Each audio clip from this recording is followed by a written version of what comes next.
Je danse parce que c'est ma passion, Ouais. parce que c'est mon meilleur, mon plus joli moyen d'expression. Et surtout, je danse parce que j'aime raconter les choses avec le mouvement. Je trouve que c'est hyper difficile de raconter avec le corps. Et avec tout ce temps que j'ai depuis je sais pas, 32 ans que je danse, c'est ça qui m'a plu, c'est ça qui m'a passionné. Comment faire comprendre au public que tu ressens de la haine, que tu ressens de l'amour, que tu ressens du dégoût, que tu réfléchis, que tu danses par désespoir, que tu danses par passion, que tu danses par envie, que tu danses simplement. Tous ces trucs-là, je les ai découverts tard. Et c'est pour ça que je danse. Pour toi, c'est quoi bien danser? C'est être sincère et être simple. C'est tout. C'est sentir les choses et pas tricher.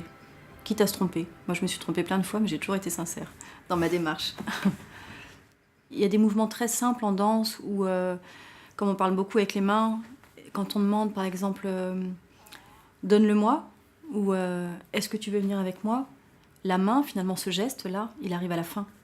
Tu peux pas faire juste donne-moi parce que là, on comprend rien. On a l'impression que tu fais un geste qui veut rien dire ou une espèce de geste un peu mi-gracieux, mi-bizarre. Mais si tu t'investis ton corps et donc même ta respiration, tu vois, donne-le-moi, et cette main qui arrive à la fin, tout d'un coup, scéniquement, et pour le public, et pour moi, c'est simple et c'est clair. J'ai l'impression que la musique, c'est le rythme, et mon corps, c'est la grâce, c'est la mélodie. La musique, même si tu connais pas Massenet, si c'est beau à l'oreille. Tu te poses pas de questions, tu essaies pas de savoir pourquoi c'est beau, et t'attends pas la note qu'il faut pour que ça devienne tout d'un coup incroyable. Alors que la danse, faut quand même un peu connaître.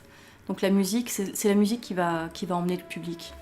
Et toi, si t'es bien dessus, si possible, oui, ça rajoute, mais pour moi, la musique passe avant. Ouais. Mon prof de gym m'a dit à ma mère que j'étais douée, qu'il fallait m'emmener à un cours de danse, je ne savais pas ce que c'était.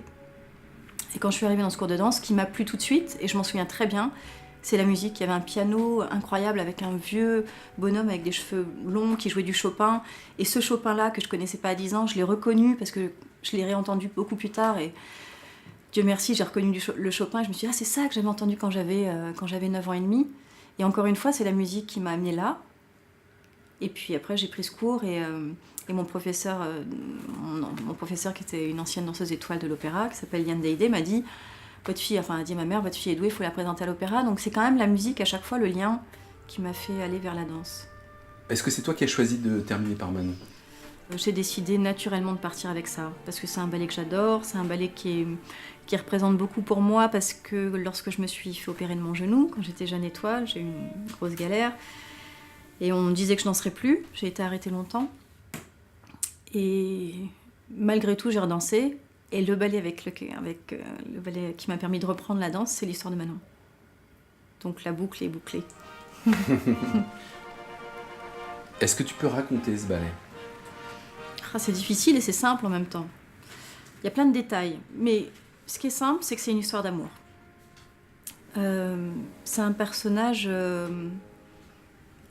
pas naïf, mais assez léger. Je la considère pas comme quelqu'un de vénal, comme une espèce de prostituée qui voudrait profiter des hommes et profiter des ronds, profiter des sous.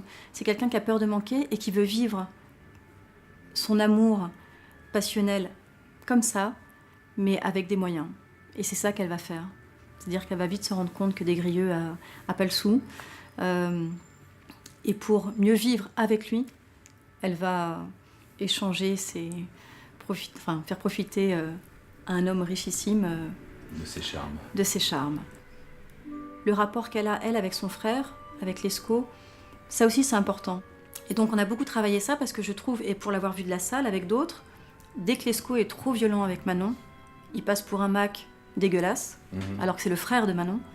Et Manon, on a l'impression qu'elle est complètement perdue et qu'on l'oblige. Personne n'oblige Manon à faire ça, c'est elle qui le décide. Et donc toutes ces petites... tu vois, c'est un geste, c'est rien. De prendre Manon comme ça la rend faible. Tu l'obliges. Et du coup, Et donc j'ai tout travaillé. Moi, j'ai travaillé avec Stéphane, un rapport d'abord frère-sœur, donc un peu plus tendre. De complicité? De complicité. Et je trouve que la force, ou quand il m'oblige à faire des choses, s'il m'oblige, et comme je te disais tout à l'heure, qu'il m'oblige, qu'il y a un regard, un petit sourire en coin, et que j'accepte, c'est très différent. C'est-à-dire que j'accepte. Ça veut dire que le temps que tu passes à avoir ce mouvement de poignet, le regarder en disant mais pourquoi tu me prends comme ça? Et qu'ils te disent avec un petit sourire léger, peut-être ça se verra pas de loin, mais on s'en fout. Un petit sourire léger où je comprends ce qu'il veut et moi du coup j'accepte avec un petit sourire aussi en coin. Le jeu est très différent parce que Manon n'est pas faible et Manon accepte. Et ça change tout, que juste ça est passé au mouvement d'après. Donc c'est plein de détails.